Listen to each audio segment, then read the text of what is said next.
آئے اور نہ ہم خدا سے کچھ مانگنے کی قابلیت ثابت کر سکیں۔ یقیناً ماہ مبارک کے وداعی ان لمحات میں دعائے وداع امام سجاد علیہ السلام کے ذریعے آپ ودا بھی کر رہے ہوں گے، اور بہتی آنکھوں کے ساتھ، دھڑکتے دلوں کے ساتھ ایک ہی دعا اپنے لب پر رکھتے ہوئے کہ اے پار الہ، آج اس 29ویں روزے کے طفیل مجھے صرف ایک چیز عنایت فرما دے، کہ جس طرح دعا عرفہ امام حسین علیہ السلام میں ہم نے مانگا کہ الہی ماذا وجد من فقدک، خدایا مجھے اور کچھ بھی نہیں چاہیے، مجھے صرف تو مل جائے، اگر تو مل جائے تو سب مل جائے گا۔ کتنا بدبخت ہوگا کہ جسے تو نہ ملے اور دنیا کی ہر چیز اسے مل جائے، اور کتنا خوش بخت ہے وہ شخص کہ جسے تو مل گیا۔ آج اس آخری روزے میں میں پورے ماہ مبارک رمضان کی تمام تر زحمتوں، تمام تر عبادتوں، تمام تر ریاضتوں کے بدلے صرف ایک چیز مانگتا ہوں کہ بار الہ اپنا قرب مجھے دے دے، اس کے علاوہ اگر کچھ بھی نہیں ملتا تو وہ نہ دے۔ اور یقیناً امام علیہ السلام کی ہی تفسیر کے مطابق لقد خاب من رضی دونک بدلا، اے خدا جو تیرے سوا کسی چیز پر راضی اور خوش ہو گیا، یقیناً وہی ہے جو خسارے میں ہے، جس نے ماہ مبارک کا پورا مہینہ تو پا لیا تھا لیکن وہ بدبخت رہا۔ تو یقیناً اس پروگرام کا آغاز کرتے ہوئے ہم روبرو ہوں گے نہایت ہی معزز و مکرم حجت الاسلام والمسلمین، وکیل مطلق سماحت السید، مرجعیت اولیاء کے وکیل ہمارے ساتھ ہیں۔ ہماری خوش بختی ہے، اور یقیناً آپ ان کے نام سے ناآگاہ نہیں ہیں، آپ ان کو سنتے رہے ہیں، اور بہت عرصے بعد یہ یقیناً ہمارے ساتھ یہاں پر موجود ہیں کہ یقیناً ہم دوسرے مہمانوں کا اور اپنا تعارف جب کرواتے ہیں تو کہتے ہیں کہ ہم ہادی ٹیلی ویژن کے ساتھ متمسک ہے، تو یقیناً ہادی ٹیلی ویژن کا جب تعارف کروایا جاتا ہے تو حجت الاسلام والمسلمین استاد مکرم جناب شیخ انور علی نجفی دامت برکاتہ العالیہ کا نام لیا جاتا ہے۔ ہماری خوش بختی ہے کہ ہمارے ساتھ موجود ہیں، اور اس سے بڑی خوش بختی ہے کہ ماہ مبارک رمضان کے ان وداعی لحظات اور لمحات میں اور عید فطر کی عید کا حقیقی معنی ہمارے لیے عطا کرتے ہوئے ہمارے ساتھ موجود ہے۔ جوار امیر کائنات علیہ الصلوۃ والسلام سے فیض پاتے ہوئے آغا صاحب کے علم سے اور کلمات سے استفادہ کریں گے۔ السلام علیکم ورحمۃ اللہ۔ وعلیکم السلام ورحمۃ اللہ وبرکاتہ۔ بہت شکریہ آغا جان، آپ نے وقت نکالا، یقیناً سفر کی تھکاوٹ ہے اور یقیناً مشکل وقت تھا آپ کے لیے، لیکن آپ نے وقت دیا ہے، اس کے لیے بہت شکر گزار ہے۔ اور یقیناً میں آپ سے پہلا سوال یہی کروں گا کہ ماہ مبارک رمضان گویا گزر گیا، اور آخری گزرتے ہوئے ان لحظات کو ایسے جیسے ہم کہتے ہیں کہ بھاگتے ہوئے کوئی چیز بھی ہاتھ لگ جائے تو گویا some thing is better than nothing والی صورتحال ہو جاتی ہے، لیکن میرا خیال ہے ماہ مبارک رمضان کے ساتھ ایسا سلسلہ نہیں ہے۔ خدا نے یہ سلسلہ شب عید الفطر تک جاری و ساری رکھا ہے۔ ہم اگر آپ سے یہ عرض کریں کہ اس ماہ مبارک نے ہمیں کیا دیا یا ہم نے کیا کھویا اور کیا پایا، تو آپ اس بارے میں ہمیں کیا رہنمائی فرمائیں گے؟ اعوذ باللہ من الشیطان اللعین الرجیم، بسم اللہ الرحمن الرحیم۔ سب سے پہلے تو خوش ہوں اس لیے کہ بارگاہ امیر المؤمنین سے بہت عرصے بعد مخاطبین سے، ہادی ٹی وی کے دیکھنے والوں سے مخاطب ہوں، اور خوشی یہ ہے کہ خوشی کے ایام آنے والے ہیں، اور ان آخری ساعات میں آپ نے جو پوچھا کیا کھویا، ہم سارا کھو کے پانے کے لیے یہاں آئے ہیں، بھلے چند لمحات باقی رہ گئے ہیں لیکن انسان اس میں بھی بہت کچھ پا سکتا ہے الحمدللہ۔ اور خوشی اس لیے بھی ہے کہ پروگرام میں آپ میزبان ہیں۔ مجھے یاد نہیں آ رہا کہ آپ کے ساتھ ہم نے کوئی پروگرام کیا ہے یا نہیں کیا۔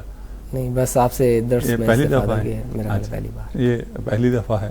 تو مجھے جب یہ پتہ چلا کہ آپ اس کے میزبان ہیں تو اس سے بہت زیادہ خوشی ہوئی۔ اور جہاں تک آپ کا سوال تھا، دوبارہ ریپیٹ کر دیں مجھے، کیا کھویا کیا کھویا؟ سب کچھ کھویا۔ اگر میں اپنی نسبت کہہ رہا ہوں، اگر میں لوگوں کی نسبت کہہ رہا ہوں تو لوگوں نے بہت کچھ پایا ہے، اور ہم تصویر کے اس رخ کو دیکھ رہے ہیں جس رخ میں لوگوں نے پایا ہے۔ لوگوں کی کوتاہی اپنی جگہ، اگر آپ اس سفرے کی، اس دسترخوان کی، اس ضیافت کی عظمت کو دیکھ کر کہہ رہے ہیں کہ یہاں کیا کچھ دستیاب تھا اور لوگوں نے کیا کچھ لیا، تو بہت کم لیا۔ لیکن خدا نے کیا کچھ دیا اس کے کرم کو دیکھ کے کہہ رہے ہیں تو پھر لوگوں نے بہت کچھ پایا ہے. میرا خیال ہے کہ اس مبارک مہینے کی وجہ سے اور اس کے آنے کی وجہ سے اتنا فرق آ جاتا ہے کہ جو ابھی تک انسانیت باقی ہے تمام انسانوں میں وہ اس ضیافت الہی کی وجہ سے ہے. اس کے فیوزات و برکات نہ فقط مسلمانوں بلکہ انسانیت تک پہنچتے ہیں. جسے معلوم ہی نہیں ہے اس تک بھی اس کے فیوزات اور برکات پہنچتے ہیں. اسے ثواب ملے نہ ملے وہ بات کی بات ہے، لیکن اس کے فیوزات اور برکات پہنچتے ہیں. ویسے جیسے مثلا ایک سمندر ہے، وہ انسان سے بہت دور ہے، اس کو معلوم ہی نہیں ہے یہ سمندر مجھے کوئی فائدہ بھی پہنچاتا ہے یا نہیں پہنچاتا، لیکن اس کی برکات فیوزات اس انسان تک، اس خشکی تک، یہاں تک یا جہاں جو بھی سمندر سے جتنا دور اس تک پہنچتا ہے. آفتاب کا کوئی معترف ہو یا معترف نہ ہو، آشنائی رکھتا ہو نہ رکھتا ہو، معرفت رکھتا ہو نہ رکھتا ہو، سب کو آفتاب فائدہ دیتی ہے. اسی طرح یہ بابرکت مہینہ اور اس میں شبہ قدر اور فرشتوں کا نزول، رحمتوں کا نزول، یہ فائدہ پہنچاتی ہے ہر انسان کو، ہر جاندار کو. اس کرۂ خاکی پہ جتنے لوگ ہیں سب کو فائدہ دیتی ہے اور سب بہرمند ہوتے ہیں. یقیناً درجات میں فرق ہے اور جس جگہ سے سب سے زیادہ لوگ فیض پاتے ہیں خدا نے ہمیں وہاں پہنچا دیا ہے. اس حوالے سے پر امید ہوں کہ انشاءاللہ انسانیت نے بہت کچھ پایا ہے اور اس میں واسطہ در فیض مسلمان ہیں، روزے دار ہیں جنہوں نے روزہ رکھا ہے. اور الحمدللہ کچھ ساعات باقی ہیں اس ماہ مبارک کے جانے سے. اگر ہم جو وداع شہر رمضان ہے اور امام زین العابدین کی دعا ہے، وہ ایک اور منزل ہے، وہ ایک اور معرفت اور عرفان کی منزل ہے. اس پہ عام لوگ فائز نہیں ہیں. عام لوگوں کو خوشی کا حکم ہے، اس دعا میں خوشی نہیں ہے. یعنی وہ عام لوگوں کے بس میں نہیں ہے. اس لیے میں اکثر یہ کہتا ہوں کہ اس دعا کو آپ رمضان کے سے پہلے یا رمضان کے ابتدا میں پڑھیں تاکہ آپ کو رمضان کی معرفت ہو کہ جس سے جدا ہونے پر وقت کا امام یوں تڑپے، جس کی وساطت سے فیض سارے عالم کو مل رہا ہے، وہ یوں تڑپ رہا ہے اور یوں وداع کر رہا ہے اور یوں خطاب کر رہا ہے اس پاک مہینے کو.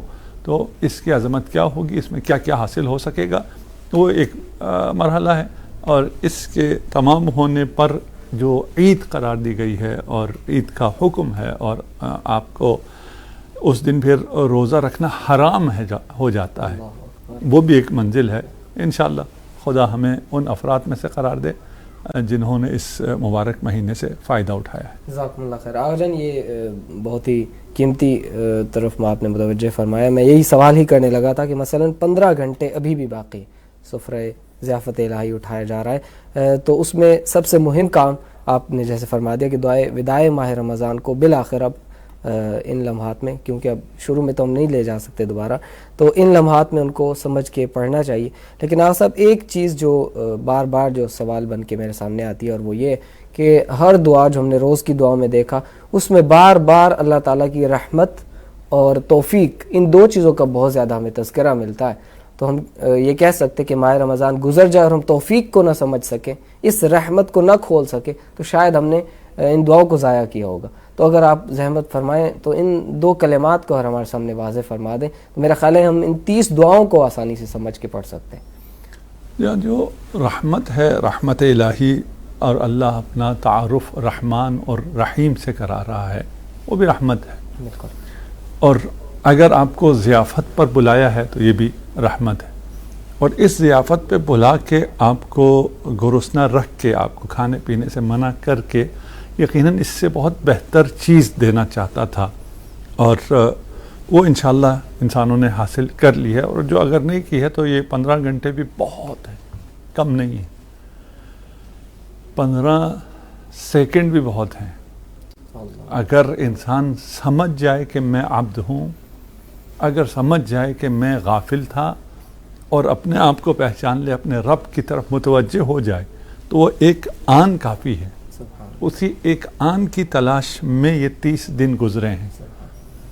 وہ رحمت الہی جو کہ ہمیشہ ہے، وہ اس مہینے میں خاص رحمت ہے، وہ جس کا نمائندہ رحمت للعالمین ہے، اس کا یہ مہینہ خاص ہے اپنے بندوں کے ساتھ رحمت رحیمیہ کے لیے، اور اس رحمت کے لیے جس کے حصول کے بعد توفیق اس کا لازمہ ہے۔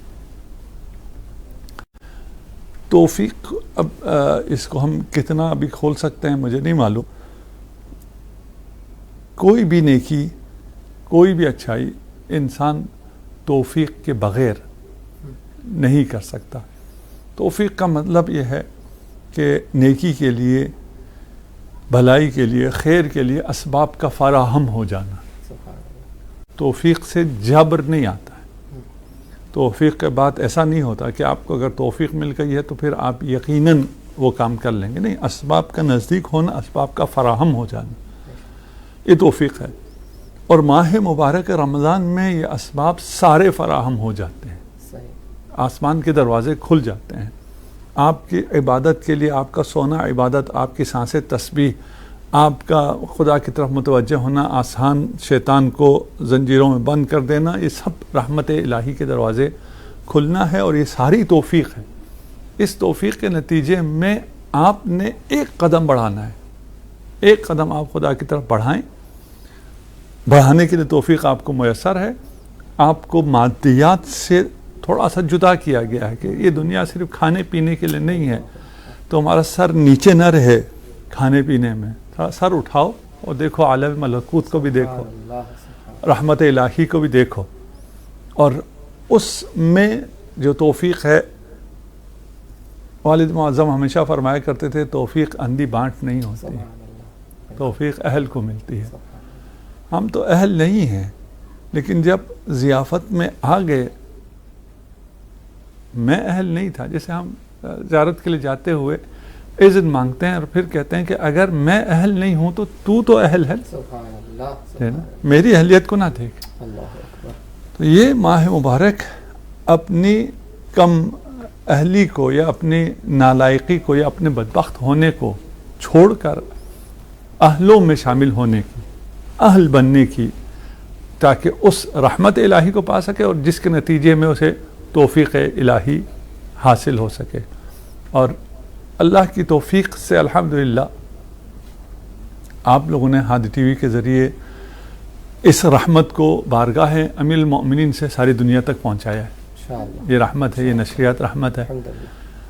آج ان لمحات میں جہاں بہت سے لغویات میں لوگ مصروف ہیں، اور ماہ مبارک میں شیطان کو جب وہاں بند کر دیا جاتا ہے تو اس کے کارندے دوسرے راستوں سے وارد ہوتے ہیں، اور ٹی وی کے مختلف پروگرامات کے ذریعے رمضان کے نام پر گمراہی پھیلاتے ہیں۔ رمضان اور رحمت اور توفیق کا درس دینے کے لیے جو بے توفیق لوگ ہیں وہ بیٹھ جاتے ہیں، اسی میں معصیت کر رہے ہوتے ہیں، اور وہیں الحمدللہ اور بفضل الہی کہہ رہے ہوتے ہیں۔ فضل الہی سے نیکی ہوتی ہے، فضل الہی سے گناہ معصیت نہیں ہو سکتی۔ توفیق الہی سے آپ کو نجات حاصل ہوتی ہے آتش جہنم سے، جو ان تمام دعاؤں کا ایک محور ہے کہ اس مہینے کی برکت سے انسان آتش جہنم سے رہائی حاصل کر لے۔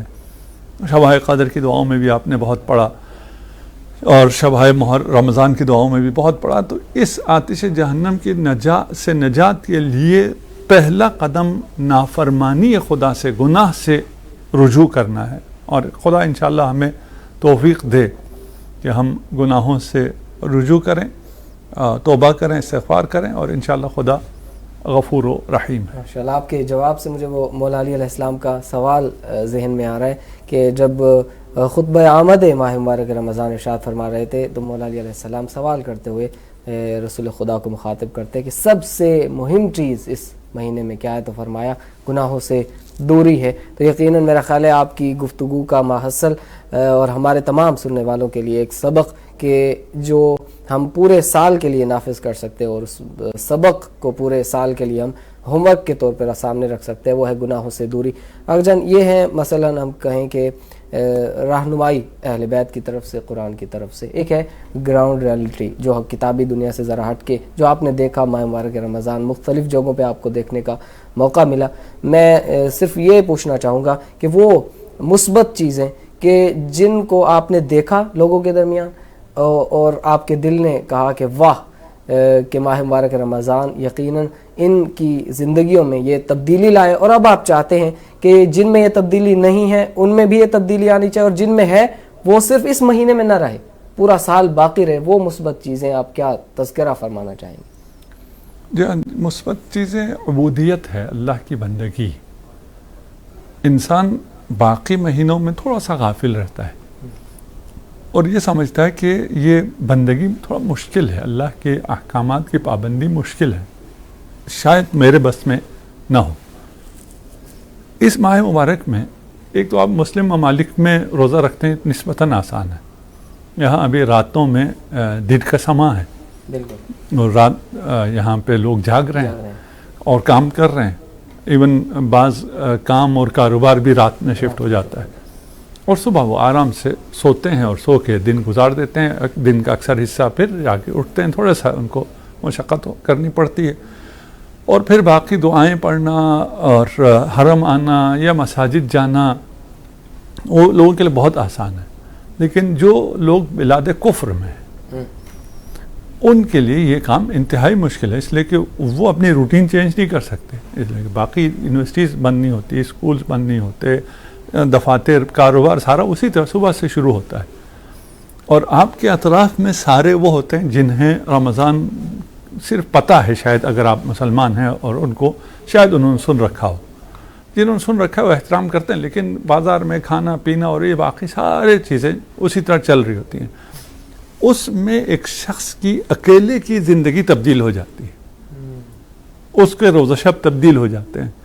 کوئی محیط ساتھ دینے کے لیے نہیں ہے، اور یہ تنہا خدا کے حکم سے ان تمام مباحات سے بھی ہاتھ اٹھا لیتا ہے، اور اللہ کی رضا کے لیے نہ کھاتا ہے نہ پیتا ہے، اور باقی بھی چیزوں سے کنارہ کشی اختیار کرتا ہے اور رخ کرتا ہے مساجد کا، امام بارگاہوں کا، عبادت کا.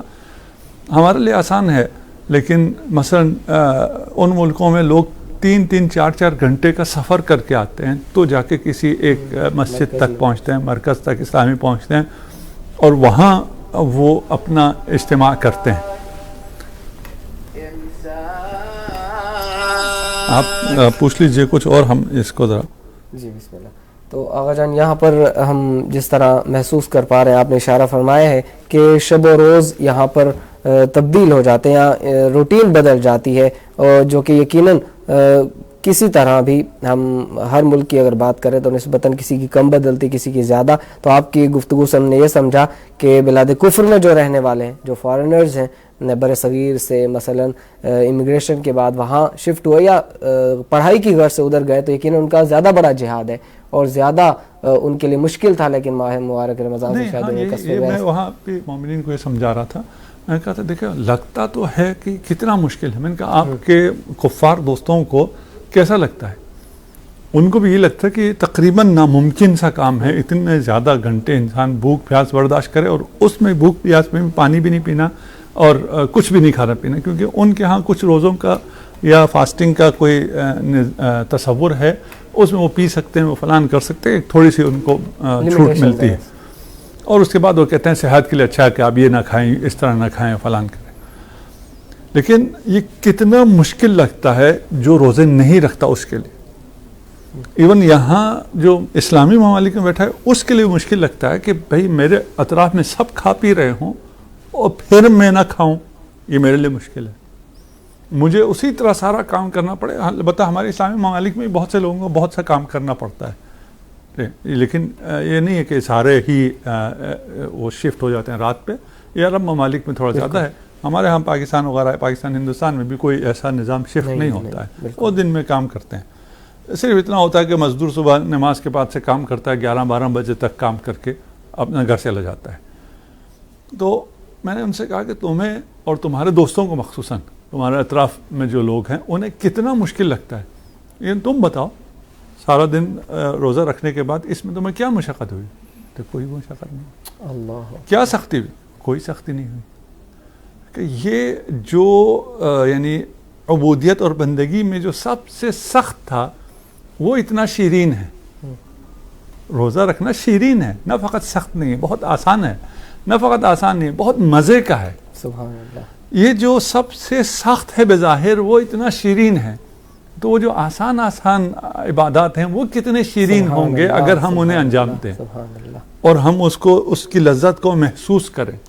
تو یہ جو یہاں شاید ہمارے جوانوں کو اس طرح مقایسہ کرنے کا موقع نہ ملے کہ میں اللہ کا بندہ ہوں اور اس بندگی پہ ہوں، اور جو نہیں ہے وہ حقیر نہیں ہے، دنیاوی اعتبار سے آپ کے برابر کا انسان ہے، لیکن وہ کتنا محروم ہے ان رحمتوں سے. اور میں ان رحمتوں کو اسلام میں ہونے کی وجہ سے اور مکتب اہل بیت میں ہونے کی وجہ سے ان دعاؤں کو، ان آداب کو، ان عدیہ کو جو پا رہا ہوں، میں کتنا غنی ہوں، اس کا احساس عالم کفر میں زیادہ ہوتا ہے، عالم اسلام میں کم ہوتا ہے. آپ کی بات سے مجھے جو ایک نتیجہ ملا ہے ماشاءاللہ سے، ایک سبق کے طور پر ہم نے لے لیا پورا سال اس کو یاد رکھنے کے لیے کہ ماہ مبارک رمضان میں وہ چیزیں اللہ نے ہم پہ حرام کی کہ جو بظاہر مباح یا حتیٰ ہمارے لیے جائز تھی، تو ان کو جب ہم نے اپنے اوپر حرام کر لیا اور منع کر لیا تو گویا ماہ مبارک رمضان کے بعد ہم یہ کہہ سکتے ہیں کہ حرام چیزیں چھوڑنا تو انتہائی آسان کام تھا کہ جس کو ہم نے مشکل سمجھا ہوا تھا. آسان نہیں کہہ رہا میں، آسان نہیں کہہ، شیرین لذت والا.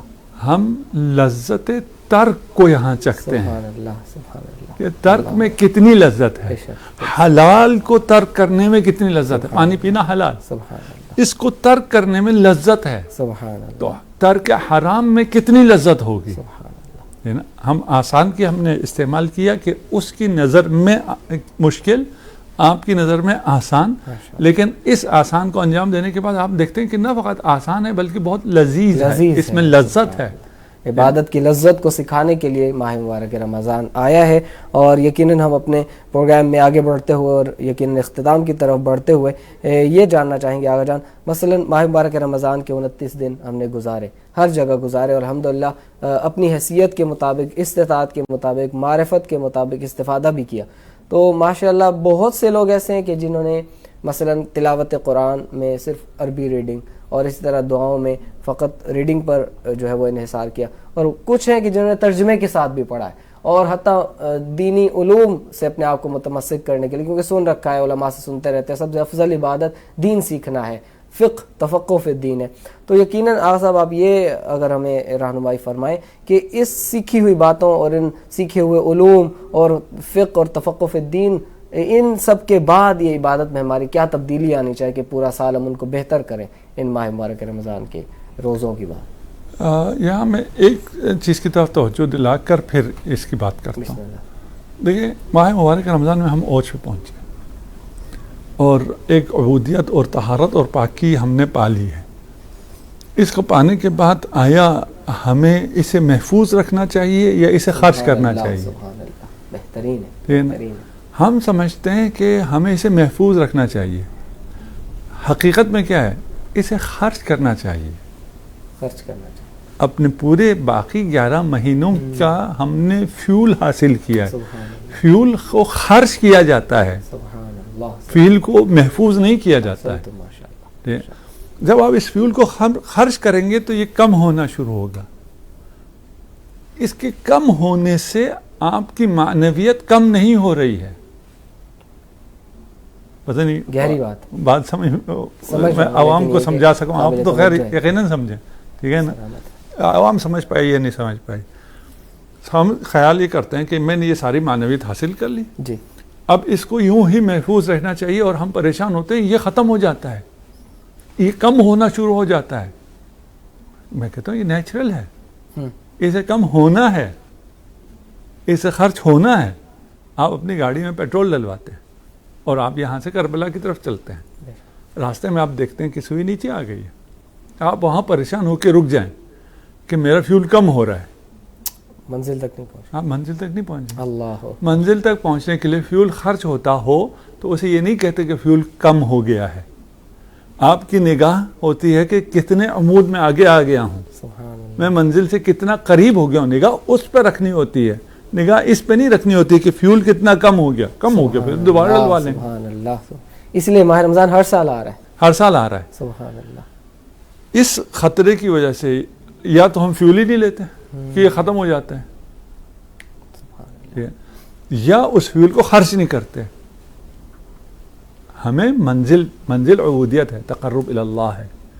تقرب الی اللہ کے لیے آپ کو دنیا میں قدم رکھنا ہے، بازار میں جانا ہے، کام کرنا ہے، خطرات سے نمٹنا ہے. آپ یہاں سے جب گاڑی لے کے نکلتے ہیں تو خطرات تو ہیں، بے شک ایکسیڈنٹ ہو سکتا ہے. خطرے سے بچنے کا طریقہ کیا؟ آپ گھر سے نہ نکلو، پھر بھی منزل سے نہیں رہے، دور رہ جائیں گے. ٹھیک ہے، منزل سے دور رہ جائیں گے. منزل پانے کے لیے خطرات سے نمٹنا ہوگا. آپ باہر نکلیں گے، جراثیم ہوں گے، آلودگی ہوگی، گرد و خاک ہوگا، سب کچھ ہوگا. ان سے آپ کو نمٹنا ہوگا. جو آج تک ماہ مبارک رمضان میں جو معنویت حاصل کی ہے، وہ آگے شوال میں اور آنے والے مہینوں میں وہ کم ہوتی ہوئی اگر نظر آئے تو بالکل بھی نہیں گھبرانا ہے. فیول بڑھانا ہے، فیول بڑھانا ہے. میں منزل تک پہنچ کے یہ تصور آپ کا فیول بڑھا دے گا. صحیح. خرچ نہیں ہوتا ہے. یہ تو میں نے جو مثال دی ہے وہ صرف ذہن کو سمجھانے کے لیے دی ہے. یہ فیول خرچ نہیں ہوتا، اس طرح خرچ نہیں ہوتا. یہ جیسے جیسے خرچ کرتے ہیں ہم اس معنویت کو، وہ دوسری طرف سے وہ بڑھتا چلا جاتا ہے. سولر انرجی کی طرح آپ کر لیں، ادھر سے آپ استعمال کرتے چلے جائیں، ادھر سے سولر ہے، اس کے پاس انرجی کی کوئی کمی نہیں ہے، وہ مسلسل دوبارہ دے چلے جاتا ہے، ختم ہی نہیں ہوتا. منبع خیر میں کوئی کمی نہیں، کوئی کمی نہیں، ختم نہیں ہوتا. اور وہ خرچ کرنے کا آپ کو بونس الگ ایکسٹرا ثواب بھی دیتا ہے، الگ آپ کو مزید بڑھ جاتا ہے آپ کا یہ فیول. ماشاءاللہ. یقیناً آغاز آپ کے اس نقطے کو، یقیناً میرے سوال کی جو ہے وہ ایک مقدماتی اگر بات کہا جائے تو یقیناً سوال میں اور زیادہ اہمیت پیدا ہوگی کہ کثرت عبادت سکھایا ہے ہمیں ماہ مبارک رمضان نے، زیادہ عبادت کرنی ہے، پہلے سے فیول بڑھانا ہے. اب یہ ہے کہ یقیناً معرفت کی وجہ سے عبادت میں فرق آئے گا. تو کثرت عبادت اور بامعرفت عبادت، ان کو جمع کیسے کریں پورا سال اگر ان کو ہم باقی رکھنا چاہیں؟ دیکھیے، یہاں کثرت کی تاکید یہاں بھی نہیں ہے. صحیح. کسی بھی عبادت میں مثلا خود روزے میں تو کثرت معنی نہیں رکھتی ہے. بے شک. ٹھیک ہے نا. روزہ تو ایک ایسی عبادت ہے، فکس ٹائم ہے، اور اس میں بھی کسی کا کم روزہ اور کسی کا زیادہ روزہ نہیں ہے، صرف یہ جو امساک ہے. صحیح. اس میں کم زیادہ تو نہیں ہے. بالکل. اس میں اس کے ثواب میں اور اس کے باقی جو اعمال ہیں ان پہ کم زیادہ ہے. اصل مسئلہ یہ ہے کہ ہمیں یہ درس ہے کہ آپ بندہ ہیں اور آپ نے بندگی کرنی ہے اس شب و روز میں. اسے اس مہینے کے بعد بھی ہم نے کرنی ہے، اور اس میں ہماری معنویات اوپر نیچے ہوں گی انسان ہونے کی وجہ سے. اس سے نہیں گھبرانا ہے. اس لیے کہ اگر آپ اسکرین پہ دیکھیں ایک انسان ہو ہاسپٹل میں تو وہ کب تک زندہ ہے؟ جب تک یہ اضطراب ہے، جب تک اوپر نیچے جا رہا ہے. جس دن وہ لائن سیدھی ہو گئی اس کا مطلب موت ہے. موت ہے. عبادات میں بھی اسی طرح ہے، معنویات میں بھی اسی طرح ہے، آپ کی عبودیت میں بھی اسی طرح، یہ اوپر نیچے ہوتا رہے گا. صحیح. مسئلہ یہ ہے کہ یہ اسی لمٹ میں رہے، یہ اوپر نیچے ہونا. آپ کو شیطان کی دعوت آئے گی، آپ کو باقی برائیوں کی بھی دعوت آئے گی، آپ کا نفس بھی ان باتوں پہ توجہ کرے گا، لیکن آپ اس پر بہہ نہ جائیں، آپ واپس آ جائیں اس معنویت کی وجہ سے جو آپ نے ماہ مبارک میں حاصل کی ہے. یعنی ڈسٹریکشن سے گھبرانا نہیں ہوگی، لیکن یہ کہ قابو میں رکھنا ہے. ماہ مبارک میں کم ہوتی ہے، باقی دنوں میں اس کی نسبت زیادہ ہوتی ہے. صحیح. اس سے کیسے بچنا ہے یہ ہمیں ماہ مبارک نے بتایا ہے. صحیح. اس کے آتے ساتھ ہی میں نے اتنے روزے رکھے، اس کے باوجود یہ خیال کیوں آ رہا ہے، یہ گناہ میرے سامنے کیوں آ رہا ہے، اور میرا نفس اس کی طرف کیوں جا رہا ہے، یہ سمجھ کے آپ کے میرا اس رمضان کا کوئی فائدہ نہیں ہو اور اس طرف چل پڑے. صحیح. نہیں، یہ سب کچھ ہوگا، دوبارہ سے اسی طرح زندگی شروع ہوگی، لیکن آپ کو ایک پاور مل گئی ہے جس کی وجہ سے، اس رمضان کی وجہ سے آپ کو ایک طاقت ملی ہے، آپ کو ایک پاور ملی ہے جس کی وجہ سے آپ ان چیزوں کو شکست دے سکتے ہیں. صحیح. ماہ رمضان المبارک میں جب ہم دیکھتے ہیں تو اکثر ہمارے احکامات اور حکم خدا اور احادیث جو بھی ہم دیکھیں، زیادہ کا تعلق ہمیں حقوق اللہ سے نظر آتا ہے، جبکہ ہم جیسے ہی موو کرتے ہیں اور پہلے دن عید الفطر میں داخل ہوتا ہے تو ان میں زیادہ اہمیت رکھنے والی چیز یا ایک سے زائد چیزیں حقوق العباد سے ہیں. بہت سارے اعمال ہمارے حقوق العباد، تو ان میں بیلنس کیسے کریں؟ ہمارے جو خصوصاً نوجوان طبقہ ہے ایک طرف زیادہ جب چلے جاتے ہیں تو دوسری چیز سے دور ہو جاتے ہیں. اچھا اس میں بیلنس کا لفظ شاید مجھے سمجھ میں نہیں آیا. صحیح. ٹھیک ہے نا. دیکھیے کوئی ایسی چیز نہیں ہے کہ جس کو ہم نے بیلنس کرنا ہو کہ ہم اتنا حقوق العباد اور اتنا حقوق اللہ کو انجام دیں. اللہ نے جو آپ سے چاہا ہے جو واجبات ہیں اس میں تو کوئی ایسا آپشن نہیں ہے کہ میں ان واجبات کو کتنا انجام دوں. جو واجب ہے جتنا اتنا تو میں نے کرنا ہے. محرمات کو بھی میں نے اتنا ہی کرنا. مسئلہ صرف اتنا ہے شاید جس کو آپ بیلنس کہہ رہے ہیں کہ اسلام صرف حقوق اللہ نہیں ہے, اس میں حقوق العباد بھی ہیں اور حقوق العباد میں حقوق اللہ بھی ہیں. بالکل. مثلا میں اگر آپ کا حق ادا نہیں کرتا ہوں تو اس میں ایک تو یہ ہے کہ میں نے آپ کا حق ادا نہیں کیا, ایک یہ ہے کہ میں نے اللہ کا حق ادا نہیں کیا. اس کا حکم تھا آپ سے وفا کرنے کا, اس کا حکم تھا آپ سے انصاف کرنے کا, اس کا حکم تھا آپ سے صلہ رحمی کرنے کا. میں نے اس کی بھی مخالفت کی ہے. یعنی کہیں پر بھی یہ جدا نہیں ہوتے کہ ایک آدمی کہ میں نے تمام حقوق اللہ ادا کر دیے لیکن میرا حقوق الناس رہ گیا, یا کوئی کہے میں نے تمام حقوق الناس ادا کر دیے میرے حقوق اللہ رہ گئے. ایسی کوئی جدائی نہیں ہے. اور کوئی ایسا بیلنس بھی نہیں ہے کہ کہیں میں نے 50% حقوق اللہ اور 50% میں نے حقوق الناس ادا کر دیے. صحیح ہے نا.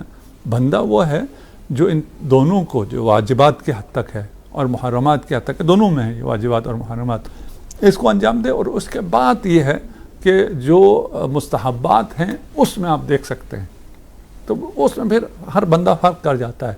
ایک آدمی کو خدا نے عزت دی ہے اور اس پر یہ فرض ہے کہ وہ اپنی عزت کے ذریعے لوگوں کے حقوق ادا کرے, لوگوں کے کام انجام دے. ایک شخص کو آدمی نے خدا نے مال دیا ہے, وہ اپنے مال کے ذریعے لوگوں کی خدمت کرے. ایک شخص کو علم دیا, ایک شخص کو کچھ نہیں دیا. ایک عابد ہے, اس کو کچھ بھی ان چیزوں میں سے حاصل نہیں ہے کہ لوگوں کی کوئی کام آ سکے. اور وہ حقوق واجبات کی بات نہیں کر رہا, میں اس سے بڑھ کے بات کر رہا ہوں. اس کے لیے ہے کہ وہ پھر اپنے مصلی پہ بیٹھے اپنی عبادت کرے. اس کے لیے حکم اور ہے, اس کے لیے حکم اور ہے. آپ کو خدا نے حسن بھی دیا ہے, علم بھی دیا ہے, آواز بھی دی ہے, پلیٹ فارم بھی دیا ہے. آپ پہ واجب یہ ہے کہ آپ یہاں آ کے لوگوں کو احادیث بیان کریں, تعلیمات محمد و آل محمد بیان کریں. اور مجھ جیسا جس کے پاس بیان نہیں ہے, زبان نہیں ہے, تو مجھے یہ ہے کہ آپ حرم کے گوشے میں بیٹھ کے کوئی دعا پڑھو اپنی. آپ کی دعا اور ہے, اس کی دعا اور ہے. آپ کا عمل اور ہے, اس کا عمل اور ہے. اور یہ جو آپ ابھی کام کر رہے ہیں یہ حقوق اللہ بھی ہے اور حقوق الناس بھی ہے. یہ لوگوں کو بھی آپ فائدہ پہنچا رہے ہیں, خود بھی فائدہ اٹھا رہے ہیں, اللہ سے فیض پا رہے ہیں. یعنی حقوق العباد کی دو جہات ہیں. ایک جہت سے یقیناً وہ حق العبد بنتا ہے, لیکن دوسری جہت سے حق اللہ بھی ہے اس پر کہ آپ نے حکم عدولی کی, اللہ کی بات کو اہمیت نہیں دیا. یقیناً آخری سوال یہی ہوگا میرا کہ آقا جان امام زمانہ علیہ الصلوۃ والسلام کہ جو یقیناً ہماری بات کا نقطۂ آغاز ہونا چاہیے, جس طرح کہ آج کل ہم ہر چیز میں امام علیہ الصلوۃ والسلام کو آخر پر ضرور ڈسکس کرتے ہیں, تو یقیناً ماہ مبارک رمضان کو امام زمانہ علیہ الصلوۃ والسلام کے ساتھ جوڑتے ہوئے ہم اتنا کہیں گے کہ ہم نے ابھی تک صرف یہ کیا کہ امام علیہ السلام کی سلامتی کی دعا ہر روز مانگی. اس سے زیادہ ہم امام زمانہ علیہ الصلوۃ والسلام سے قریب ہونا چاہیں تو کیا کر سکتے ہیں؟ یہ مہینہ اور یہ راتیں مخصوصاً جو شبۂ قدر ہے وہ امام زمانہ عجل اللہ فرجہ الشریف کی ہے. اس کی حقیقت امام زمانہ ہے, ان راتوں کی حقیقت امام زمانہ ہے. اور رمضان شہر نزول قرآن ہے اور قرآن ناطق امام زمان عجل اللہ فرجہ الشریف ہے. آپ جو بھی عمل انجام دے رہے ہیں تقرب اللہ کے لیے, اتنا ہی آپ امام سے بھی نزدیک ہو رہے ہیں, امام کا دل بھی آپ شاد کر رہے ہیں. اور سب سے زیادہ جس کے ذریعے انسان امام سے تقرب پا سکتا ہے وہ یہ ہے کہ آپ لوگوں کو خدا سے نزدیک کریں, اور یہ جو عبد عابق ہے اسے واپس خدا کی بندگی میں لے کے آئیں, اور دوسرا اسے معرفت دلائیں امام زمانہ عجل اللہ فرجہ الشریف کی. اور اس مہینے میں اگر ہمیں معرفت ہو جائے تو یہ واحد راستہ ہے عبودیت کا, یہ بھی کوئی الگ نہیں ہے. ہم امام کے بغیر بندگی نہیں کر سکتے ہیں. امام کا فائدہ صرف یہ نہیں ہے کہ وہ اس دنیا میں ہوں اور آپ کو کوئی فیوزات و برکات پہنچائیں یا آپ کو احکام پہنچائیں یا آپ تک ہدایت پہنچائیں، نہیں، یہ پورا نظام سلسلہ امام کے بغیر نہیں ہو سکتا ہے. آپ کی عبادت بھی عبادت نہیں ہے. جس کو امام کی معرفت نہیں ہے وہ جاہلیت کی موت مرا، متفق علیہ، فریقین کی حدیث ہے. تو فریقین کی اس حدیث کا کوئی مطلب بھی ہوگا کہ کوئی اگر امام زمانہ کی معرفت نہیں رکھتا ہے وہ جاہلیت کی موت کیوں مرتا ہے؟ اس لیے کہ اس کی کوئی عبادت ہی نہیں ہے سرے سے. تو ہماری عبادت کو عبادت کا رنگ دینے والی ذات امام زمانہ عجل اللہ فرجہ الشریف کی ذات ہے. اور اگر آپ کا جو تلاوت قرآن ہے، آپ کی دعا ہے، اس کے ساتھ امام کی دعا شامل ہو جائے، امام آپ کو ایک آفرین کہیں، شاباش کہیں. اور اگر ابھی بھی جو یہ دن باقی ہے اور شب عید ہے، اس میں اگر جوان مخصوصاً جو سوشل میڈیا پہ ہیں، جو لکھ سکتے ہیں، وہ امام زمانہ عجل اللہ فرجہ الشریف کی کوئی حدیث، کوئی جو معرفت کی بات لکھیں اور لوگوں تک پہنچائیں، تو انشاءاللہ ہمیں امید ہے کہ امام کی دعا سے وہ ان لوگوں میں شمار ہوں گے جنہوں نے اس ماہ مبارک کی فیوضات کو پایا ہے. جزاکم اللہ خیر آغا جان، احسنتم. اللہ تعالیٰ آپ کی تمام تر عبادات، زحمات اور خصوصاً یہاں پہ آنا عبادت بھی قرار دے اور اس کو قبولیت کی نظر سے دیکھے.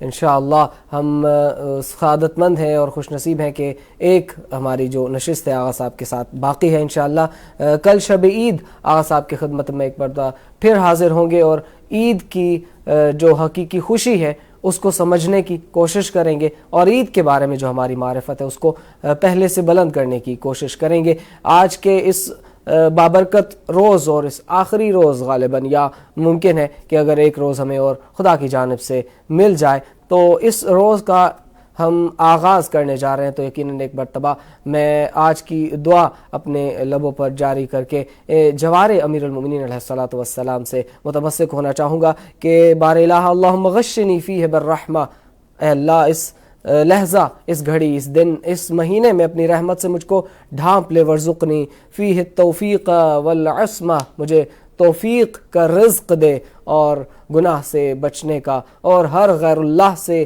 محفوظ رکھنے کا رزق عنایت فرما. اور وطہر قلبی من غیاہب التہمہ، خدایا یہ جو تہمت کا جو اندھیرا ہے، یہ جو تاریکی ہے، اس سے میرے قلب کو پاکیزگی عنایت فرما. اور یا رحیم بعبادہ المؤمنین، اے وہ خدا کے رحمان ہونے کی حیثیت سے جس کی رحمت تمام تر خلقت کو شامل ہے، مجھے اپنی اس رحیم ہونے کی حیثیت سے جو تیری خاص رحمت تیرے مومنین بندوں کے ساتھ خاص ہے، مجھے اس کا بھی حقدار قرار دے. اور انہی الفاظ کے ساتھ امام زمانہ علیہ الصلوۃ والسلام کی نسبت جو سلامتی کی دعا ہے اس کو پڑھتے ہوئے اس پروگرام کا باقاعدہ اختتام کریں گے. اور انشاءاللہ شب عید ایک مرتبہ پھر آپ کی خدمت میں حاضر ہوں گے. جیسا کہ آغا صاحب نے ایک بہت مہم دعا اس سلامتی کی دعا کے علاوہ بتائی ہے کہ جس کو آپ دعائے ندبہ کے آخر میں پڑھتے ہیں کہ اللہم صلی علی محمد وآل محمد وعجل فرجہم وفرجنا بفرجہم یا کریم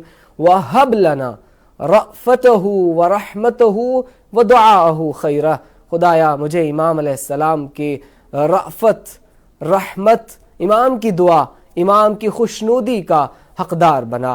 اللہم کل ولیک الحجت ابن الحسن صلواتک علیہ وعلى آبائه في هذه الساعة وفي كل ساعة وليا وحافظا وقائدا وناصرا ودليلا وعينا حتى تسكنه أرضك طوعا وتمتعه فيها طويلا برحمتك يا أرحم الراحمين. اللهم صل على محمد وآل محمد وعجل فرج. رمضان الحب أهلا بك يا